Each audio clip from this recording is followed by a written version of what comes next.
सबसे अधिक समय किस रोग के निर्मूलन में लगता है? इस विषय का उत्तर आप सोचें, तब तक एक और विषय के बारे में हम बात करते हैं। अपने बच्चे को यदि आप डॉक्टर बनाना चाहते हैं तो किस शाखा में बनाएंगे? यदि आप मुझसे यह प्रश्न करेंगे तो मेरा उत्तर है डर्मेटोलॉजिस्ट, अर्थात चर्म रोग विशेषज्ञ। इसके 3 कारण हैं। पहला, अधिकतर चर्म रोगों में मृत्यु की संभावना नहीवत है। दूसरा, इसमें आपातकालीन स्थिति इमरजेंसी की संभावना भी नहीवत है।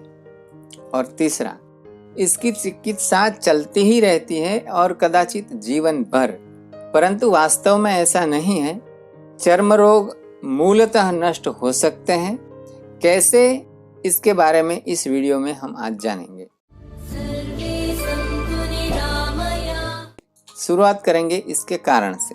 चर्म रोग होने के विविध कारण हैं। मिथ्याहार विहारेण विशेषेण विरोधिना साधु निंदावधान्यस्य हरणाद्यस्व सेविते। इन सारे कारणों से चर्म रोग होते हैं। उसमें पहला कारण है मिथ्या आहार, माने जो भोजन नहीं खाना चाहिए यह खाएंगे तो चर्म रोग होगा।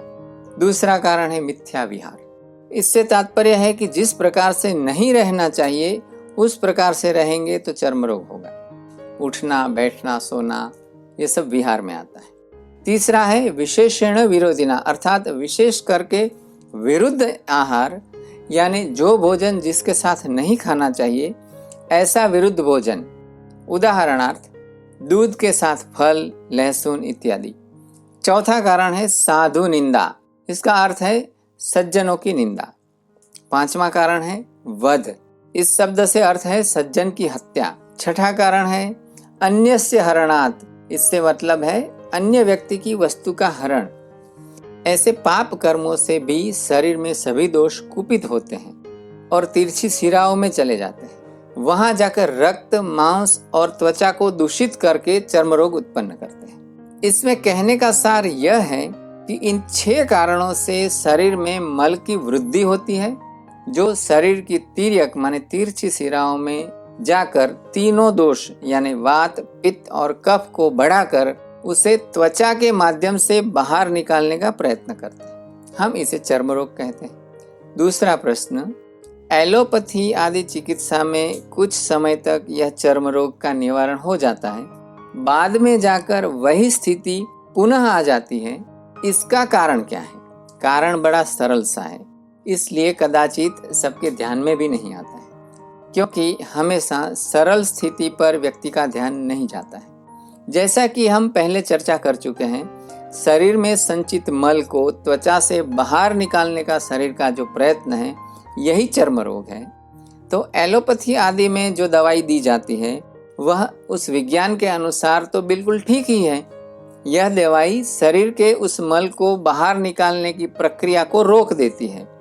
इसलिए जब तक वह दवाई आप खाते रहते हैं वह प्रक्रिया रुकी रहती है, और जैसे ही आप दवाई बंद करते हैं शरीर अपने ईश्वर दत्त प्रोग्रामिंग के अनुसार अपने संचित मल को बाहर निकालने की प्रक्रिया को पुनः शुरू कर देता है। तीसरा प्रश्न, इसका निवारण इतना कठिन क्यों है? उत्तर, जैसा कि पूरा शरीर पंच महाभूत से बना हुआ है, वैसे ही तीनों दोष भी आकाश, वायु, जल, पृथ्वी और अग्नि से ही बने हुए हैं। जब आप कोई भी भोजन लेते हैं तब उसमें ये 5 तत्व 6 रस के रूप में कम या अधिक मात्रा में होते हैं, जो 3 में से किसी भी दोष को बढ़ाते हैं या घटाते हैं। तीनों दोषों को एक साथ घटाना कठिन कार्य है, उसमें बहुत समय और मेहनत की आवश्यकता होती है। हमारे चिकित्सा विज्ञान में चिकित्सा के 4 स्तंभ माने गए हैं: चिकित्सक, औषध, परिचारक और स्वयं रोगी। सभी 4 स्तंभ जब बराबर हो तो ही यह चिकित्सा की इमारत स्थिर रह सकती है, अन्यथा यह ढह जाती है। अब देखते हैं इसकी सरल चिकित्सा। खैर माने खदीर, विजयसार और खस, ये तीनों 10-10 ग्राम पाउडर मिलाकर उसमें गंधक और देसी गाय का घी 10-10 ग्राम मिलाकर लेना है। यह पूरे दिन की मात्रा है। इसके 3 भाग करके एक भाग 3 समय ले सकते हैं। एक सवेरे उठने के तुरंत बाद, दूसरा दोपहर भोजन से पूर्व और तीसरा रात सोते समय। ऐसा आप 3 महीने तक करेंगे तो आपका कैसा भी चर्म रोग मूल से नष्ट हो सकता है। लेकिन ध्यान रहे, शरीर की अंदर की स्थिति बहुत बिगड़ चुकी होती है, तभी उसका परिणाम त्वचा पर दिखता है।